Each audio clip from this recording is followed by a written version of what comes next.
కార్తీక్ వాడిని బెదిరిస్తూ ఉంటాడు. నీతో ఇదంతా ఎవరు చేయించారు చెప్పురా, చెప్పు, ఎవరున్నారు నీ వెనుక?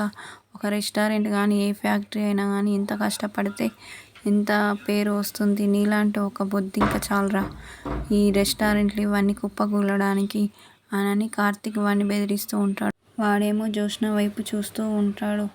జ్యోత్స్న వైపు చూస్తూ ఉంటే జ్యోత్స్న భయపడుతూ ఉంటుంది. కార్తీక్ ఏమో చెప్పురా చెప్పు, నీ వెనకాల ఎవరున్నారు అని అంటున్నప్పుడు జ్యోత్స్న వీడు నా పేరు చెప్తాడా ఏమి అని అనుకుంటూ ఉంటుంది.